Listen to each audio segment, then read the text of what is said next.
നമസ്കാരം. ഇന്ത്യയും റഷ്യയും നിർണായക നീക്കങ്ങളുമായി കുതിക്കുകയാണ്. മോദിയുടെ റഷ്യ സന്ദർശനം ലോകം ഉറ്റുനോക്കുകയുമാണ്. മോദി സന്ദർശനം ഇന്ത്യയുമായുള്ള റഷ്യൻ വ്യാപാര ബന്ധം വർദ്ധിപ്പിക്കുമെന്നാണ് വിദഗ്ധർ പറയുന്നത്. ഇന്ത്യൻ പ്രധാനമന്ത്രി നരേന്ദ്രമോദിയുടെ റഷ്യൻ സന്ദർശനത്തിന്റെ അന്തിമ വിവരങ്ങൾ തയ്യാറാക്കി വരികയാണെന്നും വ്യാപാര സാമ്പത്തിക സഹകരണം വർദ്ധിപ്പിക്കുക എന്നത് സന്ദർശനത്തിന്റെ പ്രധാന വിഷയങ്ങളിൽ ഒന്നായിരിക്കുമെന്നുമാണ് റഷ്യൻ അധികൃതർ വ്യക്തമാക്കിയിട്ടുള്ളത്. സന്ദർശന തീയതികൾ ഇതുവരെ പ്രഖ്യാപിച്ചിട്ടില്ല. എന്നാൽ സന്ദർശനം ജൂലൈയിൽ തന്നെ നടക്കുമെന്നാണ് അറിയാൻ കഴിയുന്നത്.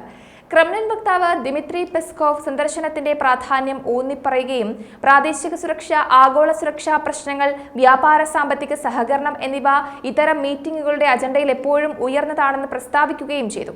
മോദിയും റഷ്യൻ പ്രസിഡന്റ് വ്ളാഡിമിർ പുടിനും തമ്മിലുള്ള വിശ്വാസയോഗ്യമായ ബന്ധവും പെസ്കോവ് എടുത്തു പറയുന്നുണ്ട്. 2022 ഫെബ്രുവരിയിൽ ഉക്രൈനിലേക്ക് ക്രെംലിൻ സൈന്യത്തെ അയച്ചത് മുതൽ പ്രാധാന്യം വർദ്ധിച്ചുകൊണ്ടിരിക്കുന്ന റഷ്യയും ഇന്ത്യയും തമ്മിലുള്ള വ്യാപാര ബന്ധം ഈ സന്ദർശനം കൂടുതൽ ശക്തിപ്പെടുത്തുമെന്നാണ് പ്രതീക്ഷിക്കുന്നത്. റഷ്യയുടെ പ്രത്യേകിച്ച് എണ്ണ മേഖലയിൽ ഇന്ത്യയും ഒരു പ്രധാന വ്യാപാര പങ്കാളിയായി മാറിയിരിക്കുന്നു. റഷ്യൻ എണ്ണയുടെ മിക്ക പാശ്ചാത്യ വിപണികളും അടച്ചുപൂട്ടിയ യുഎസും സഖ്യകക്ഷികളും ഏർപ്പെടുത്തിയ ഉപരോധത്തെ തുടർന്ന് ഇന്ത്യ റഷ്യൻ എണ്ണയുടെ പ്രധാന വാങ്ങലുകാരനായി മാറി എന്ന് വേണമെങ്കിൽ പറയാം. ദിവസങ്ങൾക്കുള്ളിൽ പ്രതീക്ഷിക്കുന്ന ഇന്ത്യൻ പ്രധാനമന്ത്രി നരേന്ദ്രമോദിയുടെ റഷ്യ സന്ദർശനം ഇന്ത്യ പടിഞ്ഞാറിനോട് വളരെ അടുത്തു വരികയും മോസ്കോയിൽ നിന്ന് അകലുന്നു എന്ന ആശങ്കകൾ ഇല്ലാതാക്കാൻ സഹായിക്കുമെന്ന് വിശകലന വിദഗ്ധർ പറയുന്നുണ്ട്.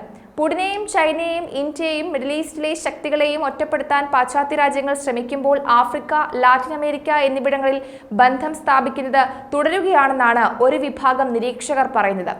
ഇന്ത്യ റഷ്യയുമായുള്ള വ്യാപാരം വർദ്ധിപ്പിക്കുന്നതായി ഔദ്യോഗിക കണക്കുകൾ കാണിക്കുന്നുണ്ട്. ശരിക്കും പറഞ്ഞാൽ ഇന്ത്യയെ പോലെയുള്ള ഒരു മഹാരാജ്യത്തിന്റെ നേതാവിനെ പ്രസിഡന്റ് പുടിൻ സ്വീകരിക്കുന്ന ചിത്രം മാധ്യമങ്ങളിൽ പ്രദർശിപ്പിക്കാൻ റഷ്യയ്ക്ക് ഇതൊരു നല്ല അവസരമായിരിക്കുമെന്നാണ് റഷ്യയുടെ അധികൃതർ പറയുന്നത്. മോദിയുടെ വരവിനെ അവർ കാത്തിരിക്കുകയാണ് എന്ന് തന്നെ പറയാം.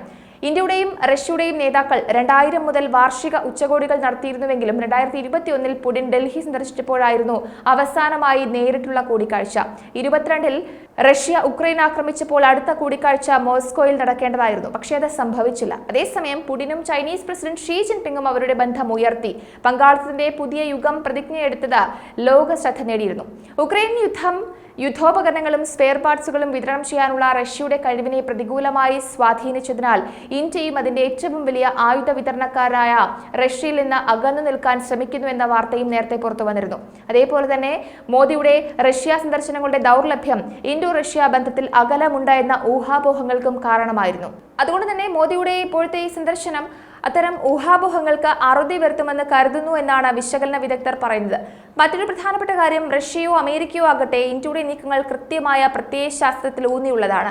ഇന്ത്യ വ്യക്തമായി തങ്ങളുടെ നിലപാടുകൾ പറഞ്ഞുകൊണ്ട് തന്നെ ചടുലമായ തീരുമാനങ്ങളാണ് കൈക്കൊള്ളുന്നത്.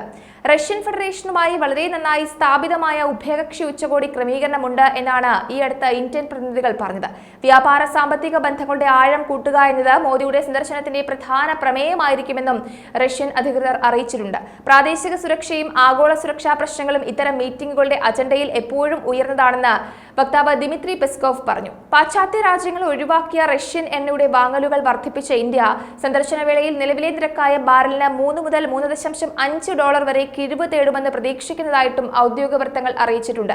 റഷ്യയുടെ വിദൂര കിഴക്കൻ മേഖല സഖാലിൻ 1 എണ്ണ പദ്ധതിയിൽ 20% ഓഹരി നിലനിർത്താൻ ഓയിൽ ആൻഡ് നാച്ചുറൽസ് ഗ്യാസ് കോർപ്പറേഷന്റെ ഒരു യൂണിറ്റിന് ഔപചാരിക അനുമതി തേടുമെന്നും വിവരമുണ്ട്.